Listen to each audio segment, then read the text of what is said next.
হুমায়ুন কবিরকে দিদি কিভাবে ব্যবহার করবেন তার পক্ষে না বিপক্ষে সেটা নিয়ে ধোঁয়াশা আছে। হুমায়ুন কবির হয়তো মনে হচ্ছে যে এই মুহূর্তে দিদির তরফ থেকে একটু হুমায়ুন কবিরকে ঝামেলায় ফেলা দরকার, সেই জন্য পুলিশ যাচ্ছে। এর আগে যখন হুমায়ুন কবির বলছিল পুলিশের কলার ছিঁড়ে নেবো কি কি, তখন তার দম হয়নি। কিন্তু যেহেতু এখন দিদির মনে হয়েছে যে হুমায়ুন কবির তার জন্য ছোটখাটো চিন্তার কারণ হতে পারে, অতএব তাকে জব্দ করতে কি করতে হবে, বাড়িতে হামলা করো, সম্পত্তি ক্রোধ করো, তার জামাইকে মিথ্যা কেসের ভয় দেখাও, তার যে মেয়ের শ্বশুর তাকে মিথ্যা কেসে বা সঠিক কেসে হয়তো দিন ছেড়ে রেখেছিল, এখন ধরো ধরে তৃণমূলে জয়েন করা, এই চলছে। এবং তার জন্য স্পেশালি এখানকার খোকাবাবুর ঘরের যে কাপড় কাচা যে এসপি, তাকে এখানটা নিয়ে আসা হয়েছে এইসব করার জন্য। তো দেখবেন লক্ষ্য করে কাপড় কাচা এসপি আসার পর কিন্তু এই আক্রমণগুলো শুরু হয়েছে।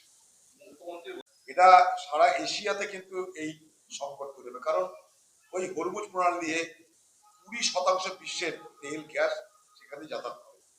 শুধু তাই নয়, ইন্টারনেট পরিষেবা দুদিন পরে ক্ষতিগ্রস্ত হয়ে যাবে শুধু এই কারণে। ইন্টারনেটের যে সমস্ত কেবল, সেই কেবল ওখানে ফেলা থাকে, যেগুলো সমুদ্রের নিচে দিয়ে যে সমস্ত কেবল যায় সেগুলো সেখানে পড়া থাকে। ফলে সেখানেও কিন্তু সংকট দেখা দেবে, যদি জাহাজ চলে বা কোনো ঘটনা ঘটে সেগুলো কেটে গিয়ে ইন্টারনেটের সমস্যা দেখা দেবে। আমার আপনার ইন্টারনেট বন্ধ হওয়ার পক্ষ হয়ে যাবে আগামী দিনে। নানা রকমের আইনের পেঁয়াজ পয়জা চলবে বাংলায়। আবার নতুন করে রাজ্য ভার্সেস রাজ্যপাল, এই একটা লড়াই শুরু হবে।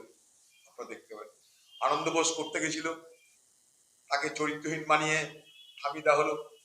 দিদিরও সেখানে ভয় লেগেছিল, দিদি বলেছিল রাজ্যপালের সাথে দেখা করতে আমারও ভয় লাগে, কারণ আমি একটা মহিলা।